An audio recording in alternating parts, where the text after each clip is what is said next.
Y al terminar la oración, nuestro pastor, reverendo Ramón Bejarano, estará pasando entonces para darnos la lección del día de hoy. Padre, venimos ante tu presencia una vez más, primeramente para honrarte, para darte gracias, para decirte, Señor, que te amamos, te exaltamos por quien tú eres. Te damos a ti toda gloria y toda honra, Señor. Exaltado eres, Señor, en nuestras vidas, exaltado eres, Señor, en las circunstancias difíciles, en las circunstancias, Señor, buenas. Sea lo que sea, Maestro, ponemos tu nombre en alto y te decimos que te adoramos, que te amamos y que te necesitamos, eterno Dios. Gracias por los hermanos que se han hecho presentes. Mira que los que están en sus hogares, Señor, ministra en sus vidas. Toca, Señor, restaura, sana, levanta, glorifica, Maestro. Te pedimos que tú ministres, Señor, y traigas convicción al corazón de todos los que oigan este servicio, Señor. Ministra nuestras necesidades, derrama tu presencia y de tu espíritu en nuestras vidas. Gracias, Señor. Gracias por tu Hijo Jesucristo. Gracias por el Espíritu Santo que mora y ministra nuestras necesidades y nuestras vidas. Te pedimos pues tu dirección, Padre eterno, y que en esta hora nos hables a través de tu palabra y nos edifiques, Señor, con la enseñanza que va a ser ministrada a nosotros en esta hora. Te lo pedimos, Padre, todo esto en el nombre de tu Hijo amado Jesucristo, en el cual tú te complaces, en el nombre de Jesús. Amén, amén y amén. Pueden tomar sus asientos. Aleluya.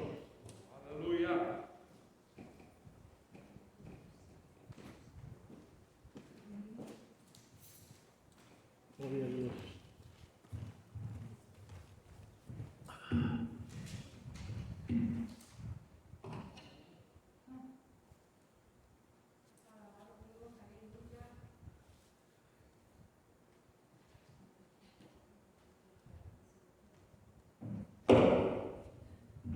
Dios lo bendiga en esta noche. Amén. Nuestro hermano Manuel Rivera le correspondía esta noche dar la clase, pero él está de viaje, estuvo en Carolina del Sur visitando a su hermano Benny, de allí pasó a Atlanta y debe estar de regreso esta semana de mediante para estar de nuevo con nosotros. Oramos que Dios lo traiga con bien a él y a su amada esposa, nuestra hermana Sonia Rivera. Sin más preámbulos, vamos a continuar con la clase del discipulado de esta noche. La semana, o la vez que le tocó dar la clase a nuestra hermana Lilia Moreno, ella terminó en la página 191, en el penúltimo párrafo. Y en esta noche vamos a estudiar de aquí en adelante. Estamos estudiando el tema ¿por qué una nación cae bajo un juicio divino? Repito, ¿por qué una nación cae bajo un juicio divino?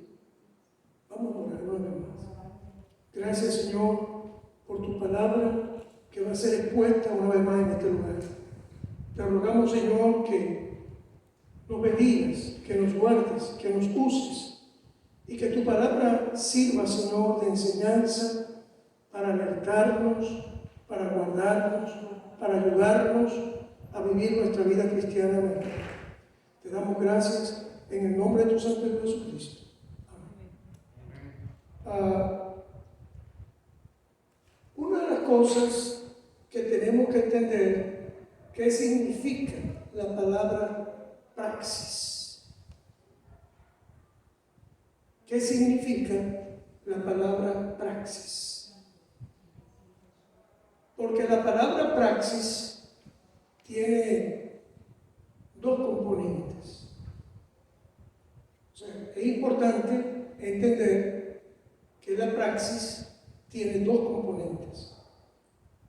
Cuando hablamos de praxis, estamos hablando en primer lugar de reflexión. Fíjense bien, reflexión. Reflexionar sobre algo. Esa es la primera parte de la praxis. Y después tiene que haber una acción. No puede haber praxis si no hay reflexión, pero tampoco puede haber praxis si después de reflexionar no hay una acción. Y uno de los problemas que yo observo en la iglesia, en el Evangelio, aún en ministros y en muchos hermanos y hermanas, es que la iglesia ora.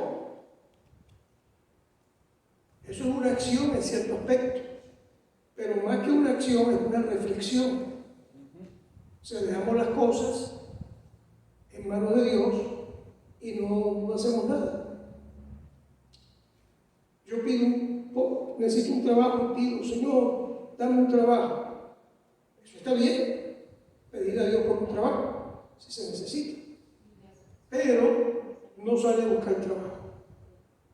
No se prepara para conseguir un trabajo.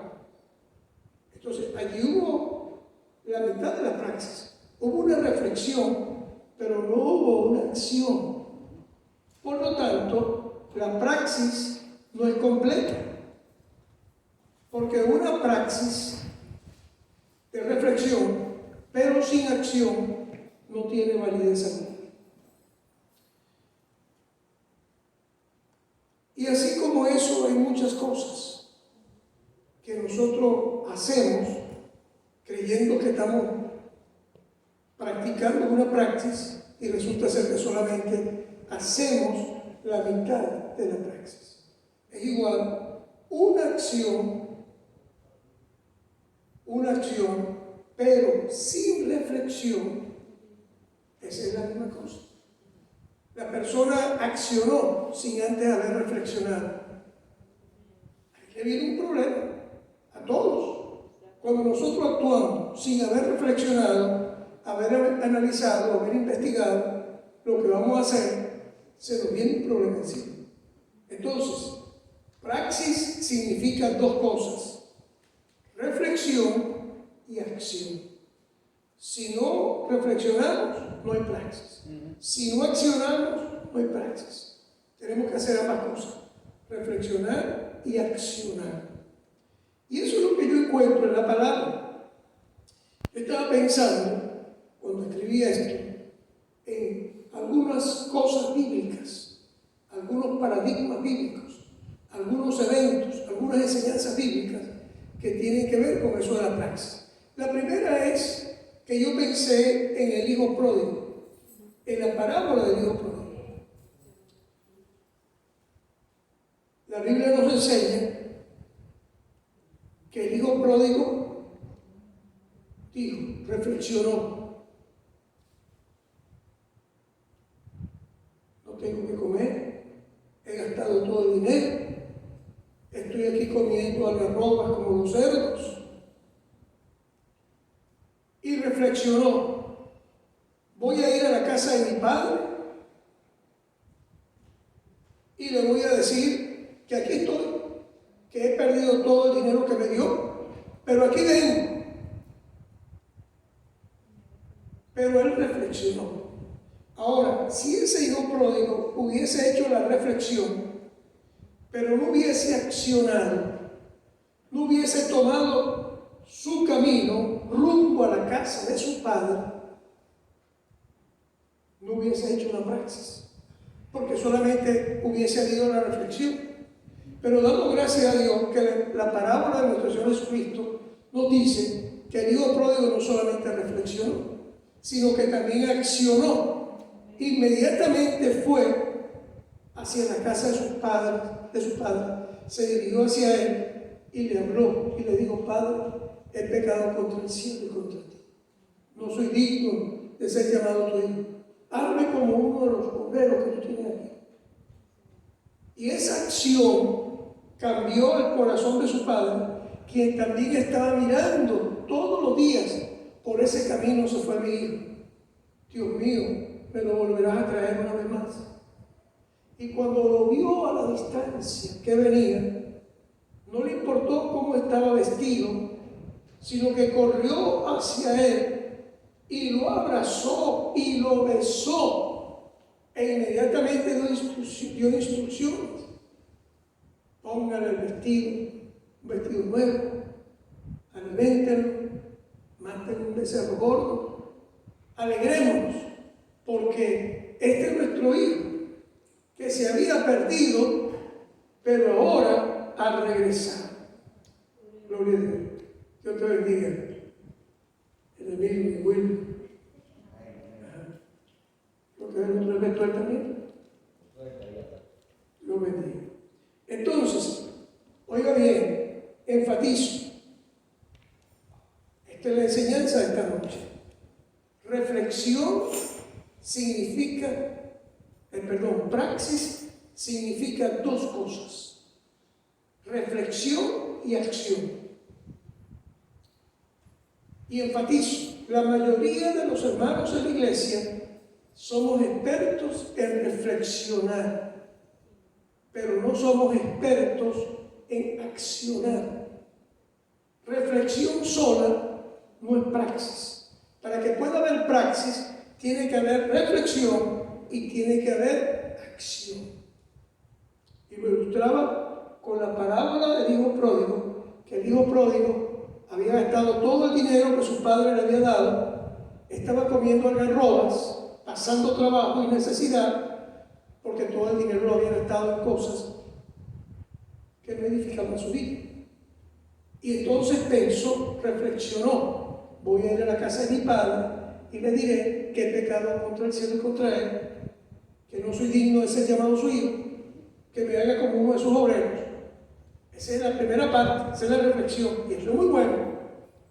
Pero él también hizo la otra parte de la praxis. Se fue rumbo a la casa de su padre, y cuando su padre lo vio, porque yo pienso que su padre todos los días miraba hacia ese camino por donde se había ido su hijo, y oraba también pidiendo: Señor, mi hijo se fue por ese camino, permita que un día él pueda regresar, que yo pueda verlo, Señor, que allí viene. Y el día cuando el padre vio que venía, inmediatamente corrió hacia él y lo abrazó.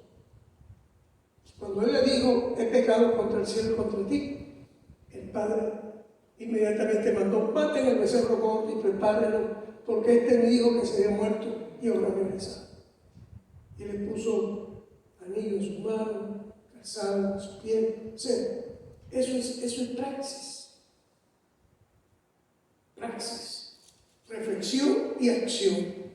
Hay otra parte que también, otro paradigma que pongo aquí. Cuando el rey David va a la ciudad de Keila, y cuando él va a la ciudad de Keila, él consulta a Dios y le pregunta: Señor, yo te pregunté si debía de ir allá, si tú me ibas a entregar la ciudad de Keila en mi mano. Tú me dijiste que sí. Tú me dijiste: ve, porque sí te la voy a entregar. Y yo vine. Pero ahora, Señor, estoy oyendo que Saúl se aproxima con sus hombres. Y entonces consultó a Jehová y le preguntó: Señor, ¿me entregarán esta gente de Keila en manos del rey Saúl para matarme? Y Dios le habló y le dijo: sí te van a entregar. Entonces yo encuentro en la palabra que allí no vale destino, que el destino lo hacemos nosotros mismos. Oiga esto: el destino lo hacemos nosotros mismos. Un pecador puede ser lo peor del mundo, estar en las calles tirado, endrogado o borracho o lo que sea. Pero si esa persona reflexiona y luego acciona y se arrepiente, Dios también actúa, acciona a su favor y lo perdona y lo restaura y lo convierte en una bendición. Entonces, el rey David, huyendo de Saúl, conquistó la ciudad de Keila. Le preguntó a Dios: ¿me entregarán los de Keila, Señor? Y Dios le dijo: sí te van a entregar. Eso fue una reflexión, pero luego David accionó. ¿Qué hizo David?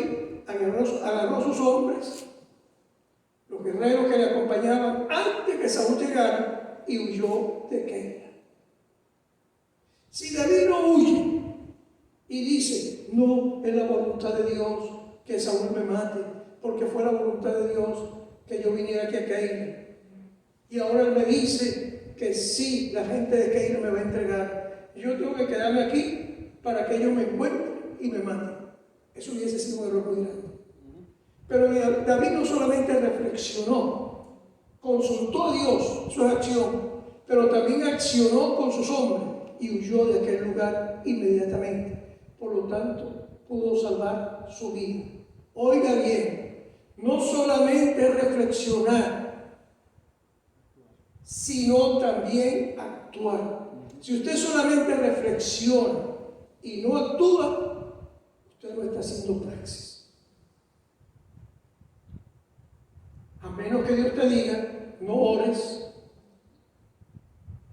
camina, actúa. O sea, tienes que hacer algo, que fue lo que pasó con Moisés cuando estaba frente del Mar Rojo y venían los filisteos detrás de él, y el pueblo clamando y él clamando, y Dios le dijo, ¿por qué clamas a mí? Inmediatamente le dijo, toma tu vara, y entonces él pudo, con la vara extendida hacia el Mar Rojo, se logró el milagro, las aguas del Mar Rojo se abrieron y el pueblo y él pudieron pasar el seco. Entonces la praxis necesita de reflexión y de acción. Si no hay reflexión, hacemos mal, porque usted se pone a hacer cosas sin haber reflexionado primero. Pero acciona, eso es accionar sin reflexión. Pero reflexión sola, sin acción, tampoco es praxis. Entonces la praxis tenemos siempre que completar. Reflexión y acción. Hay otro caso que también llama la atención, me llamó la atención, y es el caso de Pablo, el apóstol Pablo. El apóstol Pablo supo que venían a matarlo, y él hizo todo lo posible y lo descolgaron de un muro en una cesta. Alguien hubiese dicho, pero yo, el apóstol Pablo, me voy a descolgar, me voy a dejar que me descuelguen por un muro. Eso es vergonzoso. Un hombre de Dios no tiene que huir. Yo no voy a hacer eso. Pero él no hizo así. Él no solamente reflexionó sobre lo que iba a acontecer y lo que venían por ahí a matar, sino que también accionó. Se dejó colgar por la ventana, por el muro, y así logró salvar su vida. Recuerde siempre esto: praxis es reflexión y acción. No vale reflexión sola, no vale acción sola. Hay que tener reflexión y hay que también producir acción.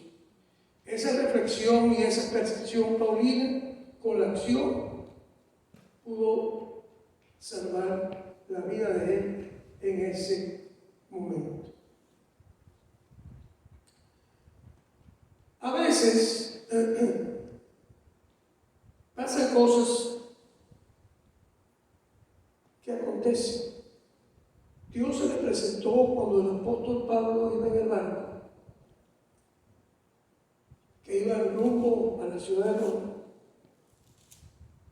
Un ángel se le presentó y le dijo: Pablo, no tengas temor. No tengas temor. Ni tú ni los que van en el barco les va a pasar nada. Porque hubo una tormenta fuerte que se desató y duró varios días. Casi no se veía ya el sol.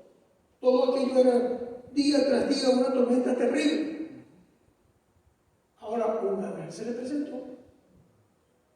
Y eso pues hace que la cosa tenga otra connotación. Sin embargo, Él se le acercó a las personas, al capitán del barco, y le dijo: mira,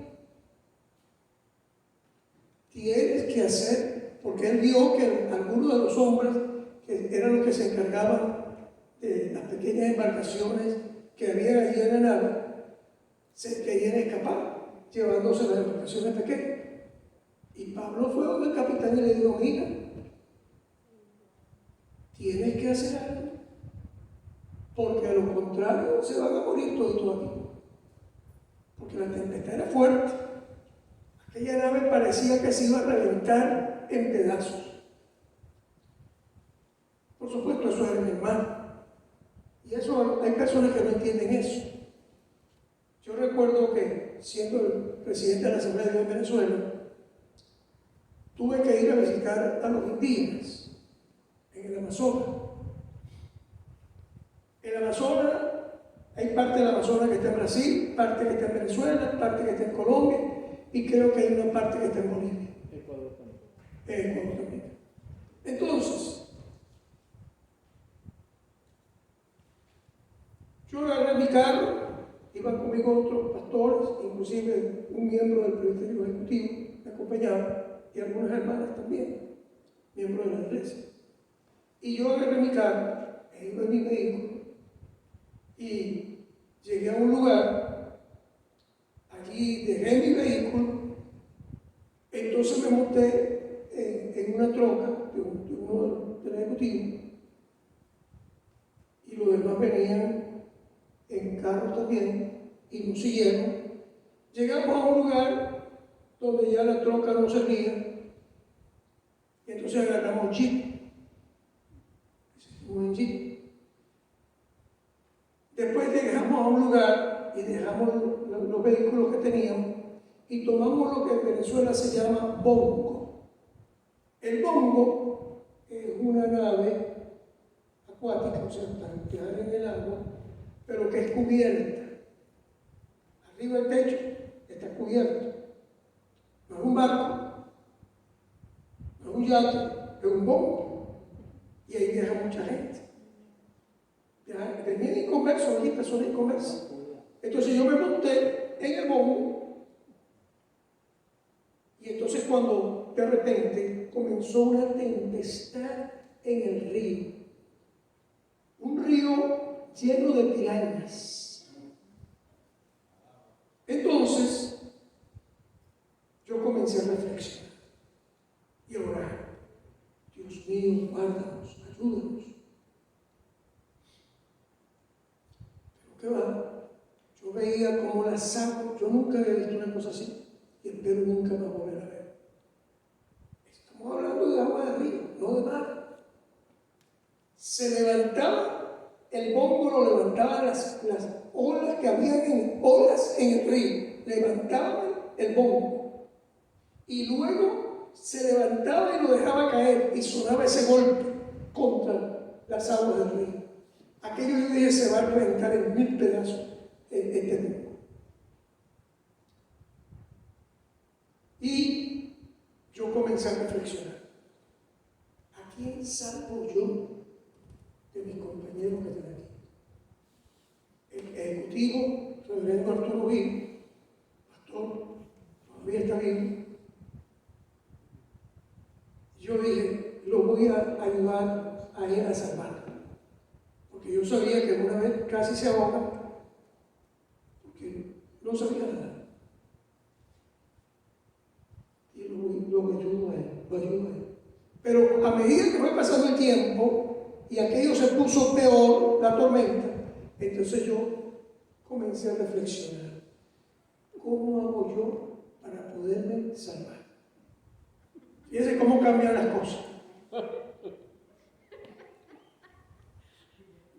Entonces,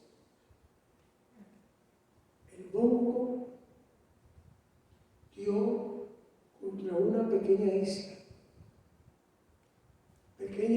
Primera vez que yo llegué a ese lugar. Ni sabía que esa isla existía. Se llamaba una isla que se llama, que es venezolana, la isla Ratón. Yo no la encuentro ni en el mapa, pero existe, parte del territorio venezolano. y está exactamente en frontera con Colombia. Ahí llegó el que manejaba el bombo, el capitán del bombo, y nos paramos y nos detuvimos porque allí había gasolina, había comida, había cosas. En esos días habían secuestrado allí, si no mal recuerdo, fue allí, a uno millonario de la zona que tenía mucho ganado y lo habían secuestrado y llevado para Colombia. La guerrilla lo tenía en Colombia. Nosotros estuvimos allí hasta que, gracias a Dios, se arregló la tormenta, se calmó y pudimos continuar nuestro viaje. Es interesante, pero es así. Después tuvimos que tomar otra embarcación que era canoa para poder llegar al sitio donde íbamos, San Fernando de Atabapo. Y de ahí después fuimos en canoas hacia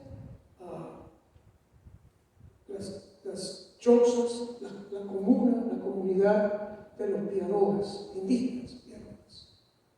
Un proceso. La ida y la vuelta, un proceso. Pero fíjense, praxis es reflexión y acción. Eso va a pasar. Eso nos acompaña toda la vida. Toda su vida, desde que usted nace hasta que se muere, esas dos cosas nos acompañan. La reflexión y la acción. Si hacemos una sola cosa, no logramos nada. Tenemos que hacer ambas cosas. Y no haga la acción primero sin que haya la reflexión. Porque puede ser que la acción esté equivocada porque no iba acompañada de reflexión y usted consigue hasta la muerte.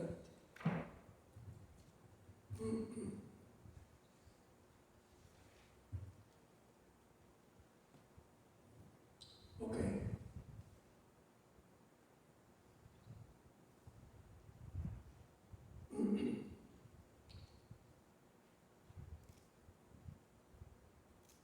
El centurión romano dijo, Pablo le dijo, si esto no permanece en la nave, ustedes no pueden salvarse.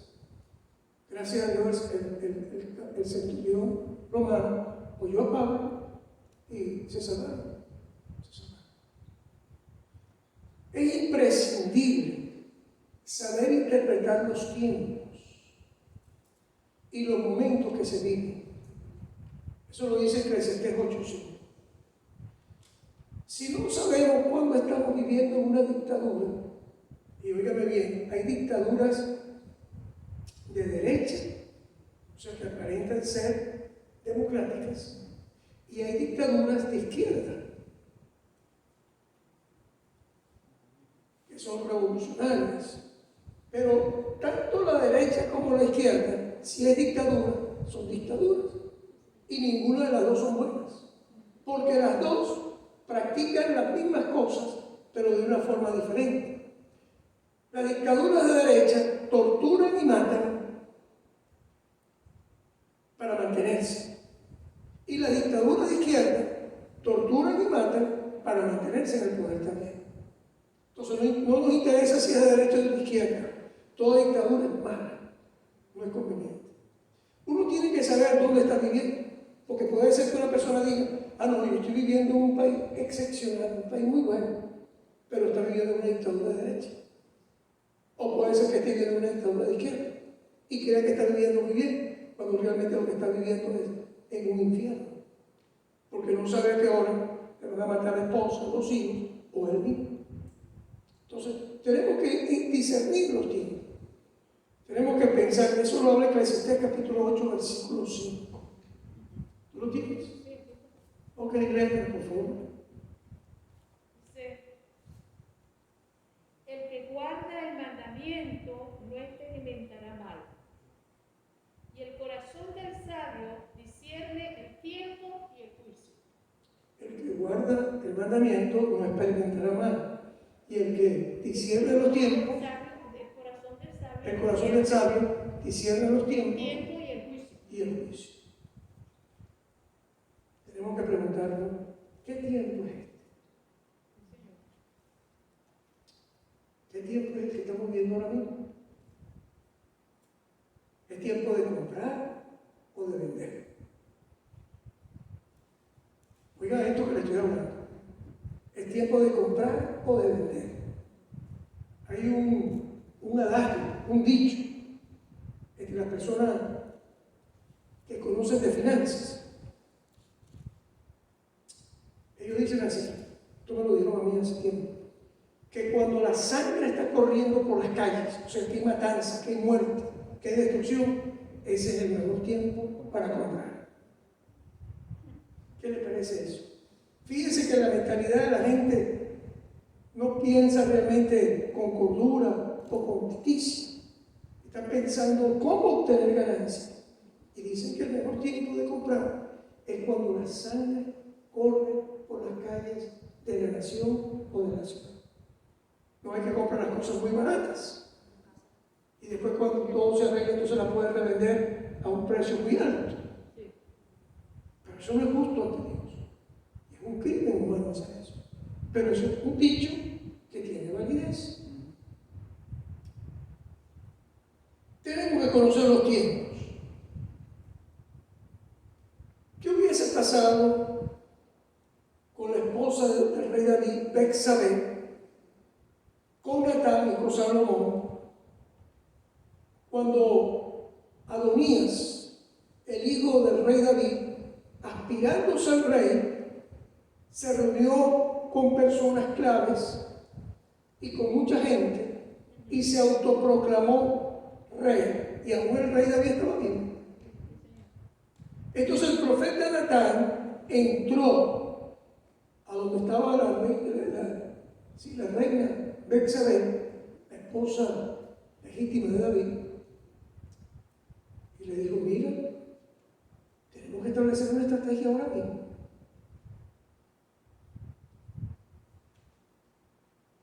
Tú vas a entrar primero y le vas a hablar a tu esposo, al rey David, la situación que está sucediendo. Que este hombre, su otro hijo, Adonías, quiere quedarse con el reino, está controlando, tiene ya gente controlada y ya ha mandado propaganda a diferentes lugares para que digan que Adonías es el rey. Pregúntale, ¿eso viene de ti? Natán sabía que el rey no había dicho nada de eso, que eso era una locura que estaba cometiendo su hijo Adonías. Entonces, ella entró y se lo preguntó y le dijo: rey David, ¿tú mandaste a Adonías o tú sabes de esta situación? Y el rey le dijo: no sé nada, estoy parafraseando. No, yo no sé nada de esto. ¿Cómo es posible que esté haciendo eso? Y le dijo la reina Betsabé: tú dijiste que el sucesor tuyo iba a ser mi hijo o nuestro hijo Salomón, que él iba a ser el sucesor. Y el rey David dijo: ciertamente yo lo dije, porque ese es el que Dios me dijo que ese iba a ser el sucesor. Inmediatamente el rey estaba pensando cuando entró el profeta Natán. Mira la estrategia. Entró el profeta Natán y le dijo: rey David, tú sabes lo que está pasando ahí afuera con Adonías. ¿Sabes lo que eso significa para Betsabé, para Salomón y para mí también? Estoy parafraseando. Y el rey inmediatamente dio orden y dijo: busquen la mula del rey y monten a Salomón en mi mula y proclámenlo rey en tal parte y únganlo como rey. Cuando estaba ya el grupo con Adonías, de repente oyeron la algarabía porque el pueblo gritaba con gozo. Y dijeron: ¿qué es lo que está pasando? ¿Qué está pasando en el pueblo? Y de repente vino alguien y le dijo: lo que pasa es que el reino mandó a Salomón que se montara en su mula y lo llevaron al lugar que él dijo y lo están ungiendo rey ahora mismo. Él es el nuevo rey y el pueblo está contento. Y el rey está allí contento también. Y el grupo que había allí inmediatamente se disolvió y se fueron. Salieron corriendo, huyendo todos. Esos revoltosos se fueron, huyeron todos. ¿Qué hubo allí? Reflexión, mucha reflexión. ¿Quién reflexionó primero? El profeta Natán. Yo tengo que hacer algo. Yo no puedo quedarme con la mano cruzada. Adonías quiere el rey, va a matarme a mí, va a matar a la reina Betsabé y va a matar a Salomón, porque él sabe que Salomón es el candidato fuerte para ser el rey y que el pueblo lo aprecia. Entonces, no solamente reflexionó, sino que también accionó. Fue personalmente donde la reina Betsabé y le dijo: reina Betsabé, ¿tú sabes lo que está pasando? Sí, ok. Tenemos que fijar una estrategia. Tú vas a entrar primero, tú vas a hablar con el rey, tú le vas a preguntar si él sabe y tú le vas a decir lo que está pasando y después le vas a preguntar, le vas a decir: tú me dijiste a mí que mi hijo Salomón iba a ser el rey. Y Betsabé hizo exactamente lo que Natán le aconsejó. Reflexionó y accionó y habló con el rey. Inmediatamente entró Natán, quien había reflexionado y accionó y habló con el rey. Inmediatamente el rey reflexionó y accionó y mandó a que montaran a Salomón en la mula de él y también automáticamente lo ungiera el rey y fue ungido rey. ¿Qué hubiese pasado si no hubiese habido praxis, reflexión y acción? ¿Ah? Sí, los matan a todos, a Betsabé, a Salomón y al profeta Natán y a otros más también. Eso es así. Entonces tenemos que practicar. La palabra reflexión significa, según el diccionario, análisis, cálculo, meditación, deliberación. Entonces es lógico que esa reflexión sea para que podamos elaborar estrategias, percepción. Con la reflexión viene la percepción. Percibimos el conflicto que hay, el problema que hay. Entonces, inmediatamente podemos establecer las estrategias, o sea, la acción. Recuerda, praxis sin reflexión y sin acción de nada vale. Y acción sin reflexión es un problema porque podemos hacer lo que no es conveniente. Entonces, aprendamos a reflexionar y a accionar como iglesia de Cristo. Aquí el pastor Isaí habló el domingo de que entraron 2 personas, porque en la cámara se ven, nosotros la vimos, y robaron 3 monitores en la iglesia, robaron una pequeña cantidad de dinero que tenía el hermano Ramón del templo, de la venta que hacen ellos, del agua, de la cosa. Y robaron 2 bocinas. No robaron más porque todo estaba oscuro y porque no pudieron. Y fue de Dios. Pero ¿qué hicimos?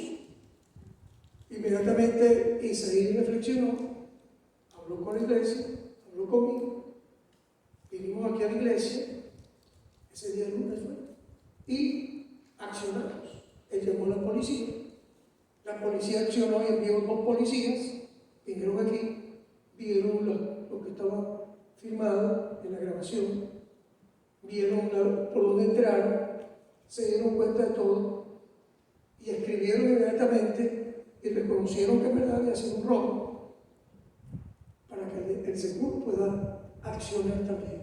Entonces, ya los pasos serían. Si nos quedamos cruzados de brazos, ¿qué hacemos? No hemos hecho nada. Yo reflexioné también y entonces accioné y oré. Y dije: Señor, los pongo en tus manos. Sí, trata con ellos. Haz lo que tú quieras, pero te ruego especialmente, si si es posible salvación, que los salves. Para que ellos mañana puedan testificar.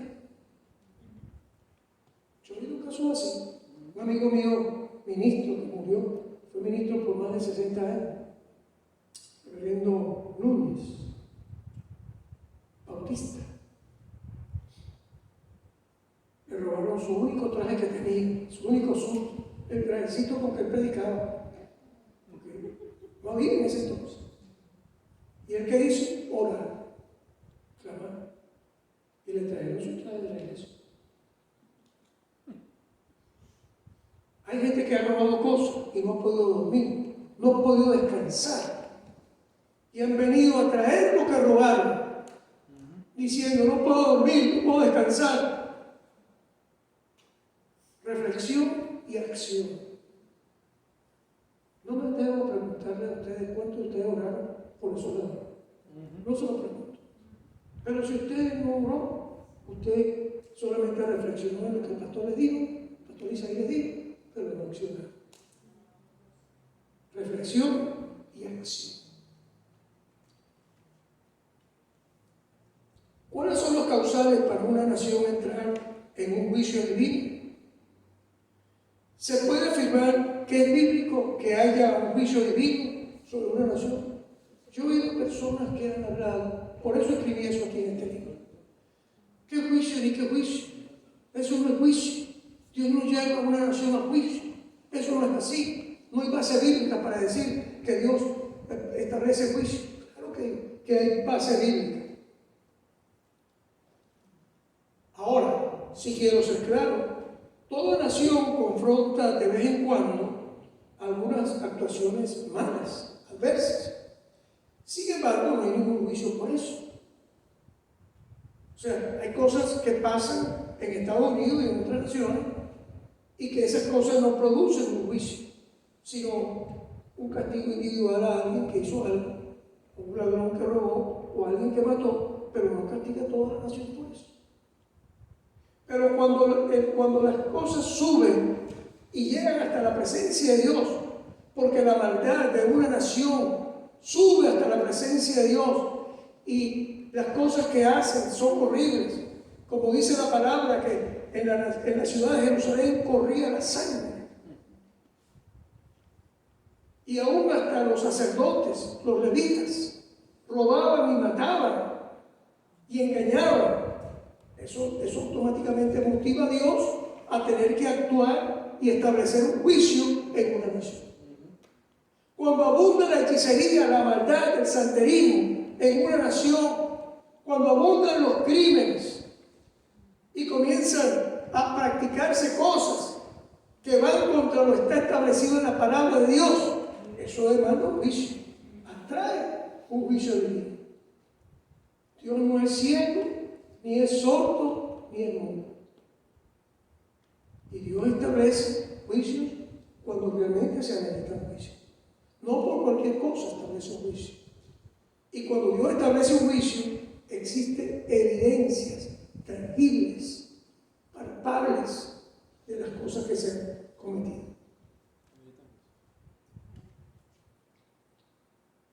Podemos llamar esto la teología bíblica del juicio divino. Existe para mí, yo creo, una teología bíblica de cuándo, por qué y dónde Dios establece un juicio. Yo lo creo. Bíblicamente hay bases. Ahí está el caso de Jonás y la ciudad de Nínive.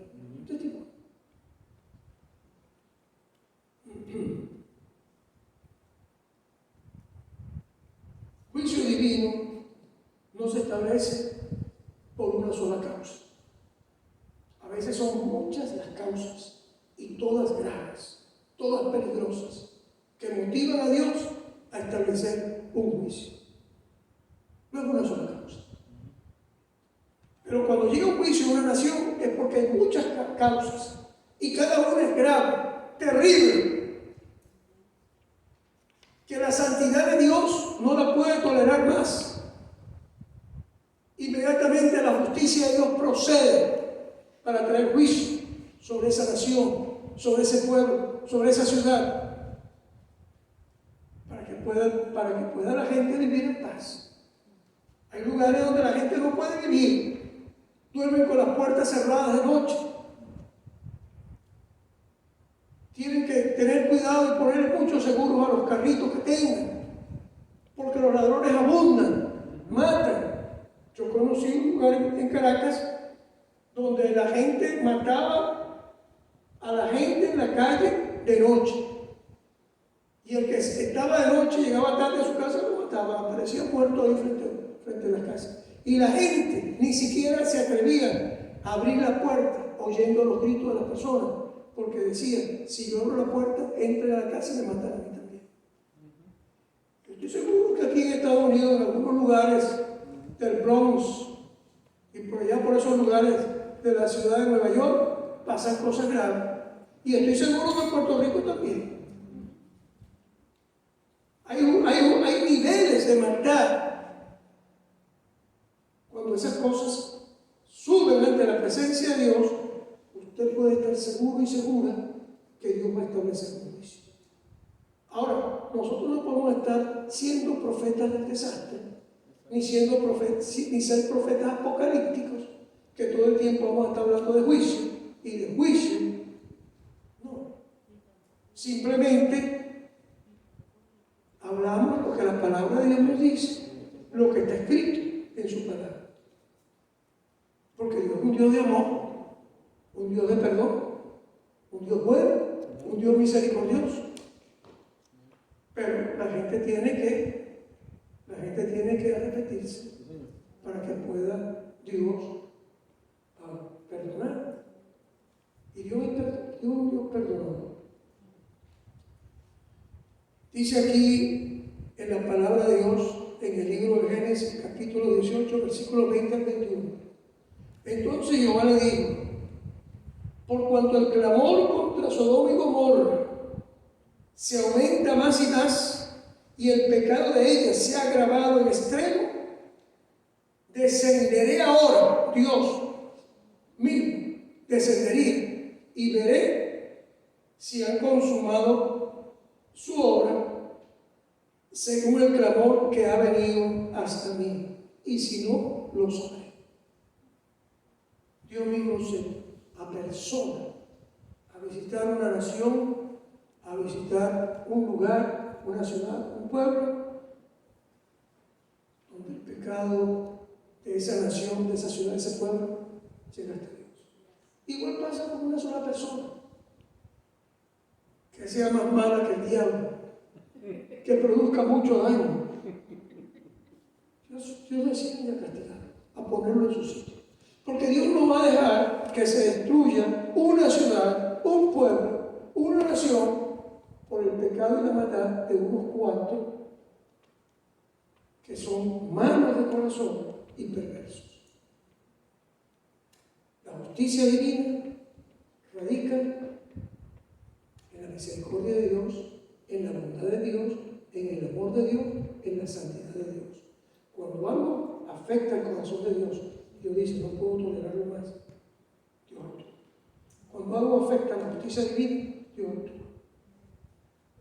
Cuando la bondad de Dios ha tomado lugar y ya no hay forma ni manera, Dios actúa. Actúa la justicia de Dios. Dios lo bendiga en esta noche. Dios lo guarde. Sí.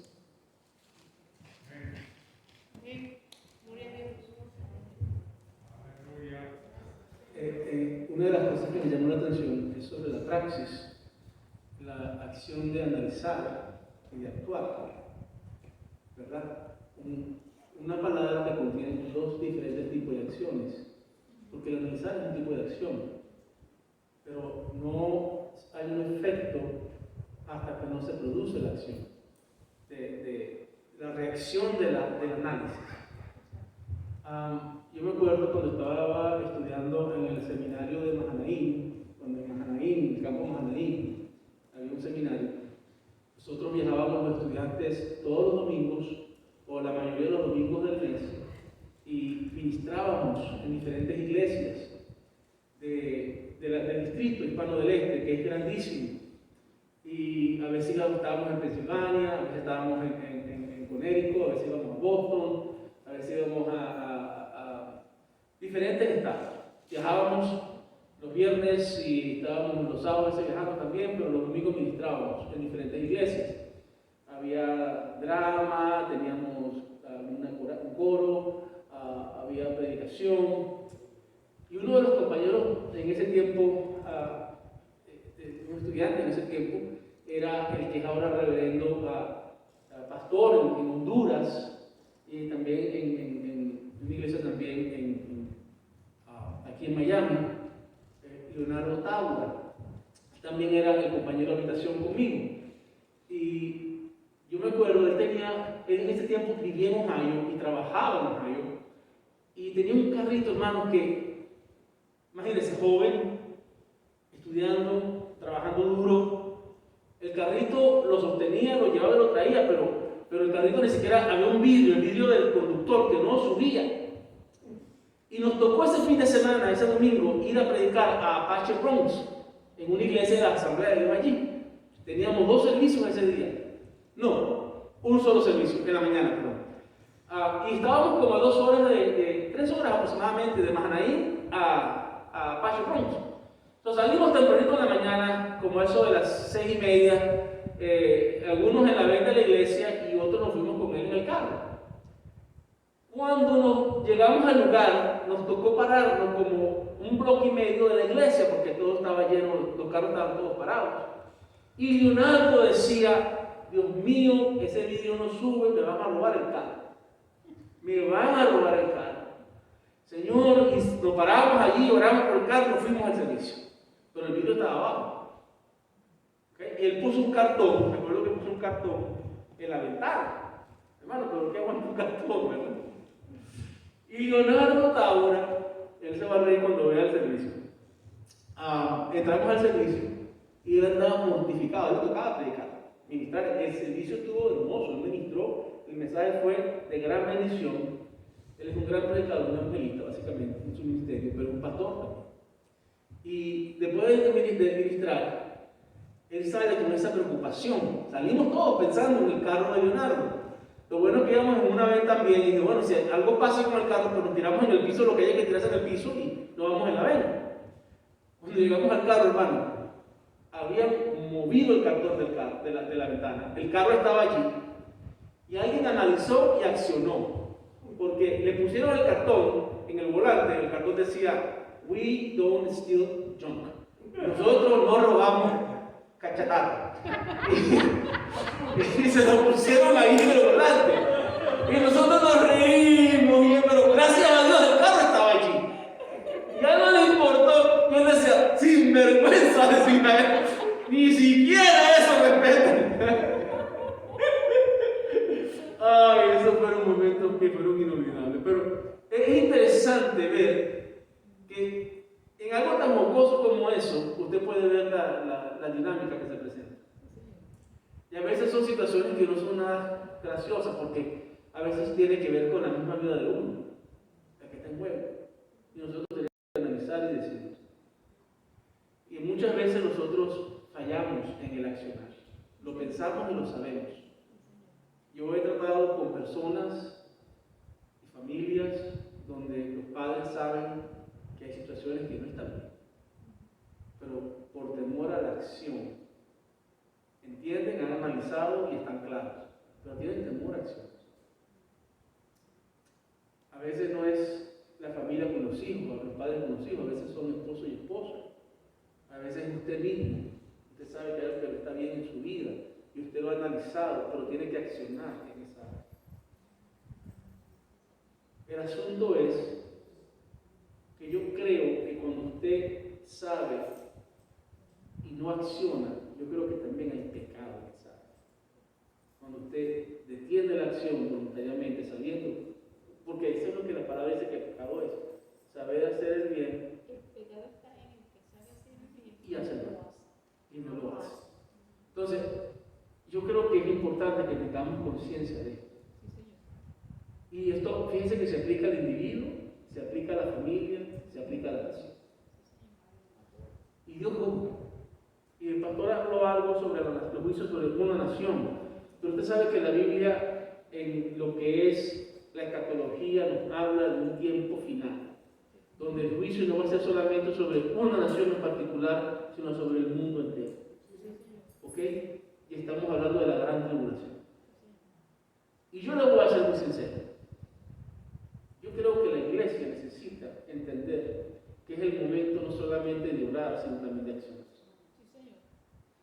Y no estoy hablando de una praxis revolucionaria, como se estableció en Latinoamérica y se estableció entonces lo que el pastor incluso ya ha escrito sobre ello, que se conoció como la teología de la liberación, un movimiento comunista, izquierdista, a veces hasta con ciertas líneas derechistas dentro de la iglesia. Y afectó todas las iglesias cristianas, desde el área católica a la protestante. Lo que yo estoy hablando es de una acción consciente de la voluntad de Dios en mi vida. Saber y entender que en medio de las circunstancias lo que Dios quiere es que yo sea obediente y actúe en base a lo que su palabra nos enseña. Y eso amerita valor.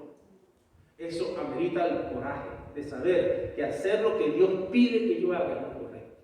Indiferentemente del precio que yo tenga que pagar. Y no podemos, como dicen los mexicanos, achicopalarnos, o achicarnos, o acobardarnos. Es el momento de levantarnos firme ante la presencia del Señor y actuar. Amén. Pues yo les invito a que nos pongamos en pie. Vamos a orar y vamos a darle gracias al Señor por esta enseñanza tan hermosa. Y yo le pido al Señor que ministre nuestras vidas, que nos ayude a hacer su voluntad, que no desmayemos, que no importa las circunstancias, nosotros mantengamos nuestra mirada puesta en Él. Él nos llevará por el camino correcto. Usted quiere ver en el mundo secular, se navega por la estrella del norte. Eso nos lleva al lugar de referencia. En la vida del creyente, la estrella del norte es Dios. Y si usted pierde los ojos de ella, se extravía. No dejemos que eso pase. Vamos a clamar. Padre, venimos ante tu presencia, Señor, para darte la gloria y la honra, Maestro. Para decirte que te amamos, que te exaltamos, que solamente tú eres digno de toda alabanza, Señor. Gracias, Maestro, porque hemos aprendido lo que importa en nuestras vidas, la importancia de no solamente razonar, analizar, entender, sino también actuar en base a lo que hemos entendido. Tu palabra dice que tu pueblo perece por falta de conocimiento, de entendimiento. Pero Señor, nosotros también hemos entendido que a través de tu Espíritu Santo tú nos revelarás y nos guiarás en toda verdad. Por eso venimos ante tu presencia para rendir nuestras vidas, eterno Dios, para que tú ministres en nuestros corazones, para que tú transformes nuestros pensamientos y nos dirijas en nuestro actuar, para que podamos alcanzar delante de tu presencia, eterno Dios, esa decisión clara y definida. Aleluya. Y la dirección que nos ayude a movernos hacia tu presencia, hacia tu voluntad, hacia tu propósito, hacia la bendición que tú tienes para nosotros. Derrama tu bendición, Señor, sobre tu iglesia. Rompe las cadenas que atan corazones y mentes, Señor. Permite que la libertad de tu palabra y de tu espíritu fluya, penetre, ministre y nos mueva, Señor, a la acción apropiada de nuestras vidas. Queremos honrarte, queremos servirte, queremos darte la gloria y queremos darte la honra. Ahora, Señor, te pedimos al salir de este lugar, mas no de tu presencia, que tú nos lleves a nuestros lugares con bien, que tú nos guardes en el camino y nos bendigas. Sobre todo, Señor, que lo que hayamos aprendido hoy lo podamos poner en práctica en nuestro diario andar, en nuestro diario vivir. Bendice cada familia hoy representada, aquellos que están en sus hogares viéndonos, Señor. Ministra sus vidas también. Rompe cadenas, derrama tu presencia y tu bendición, Maestro. Y darnos un fin de semana lleno de tu gracia y de tu gloria, y que podamos estar aquí este domingo para empezar una semana llena de bendición. Mira aquellos que están enfermos, con tu mano sanas. Mira aquellos que están de viaje, tráeles con bien. Mira aquellos, Señor, que están en situaciones difíciles, pon tu mano, Señor ministro. Te pedimos esto, Padre, en el nombre de Cristo Jesús, tu Hijo amado.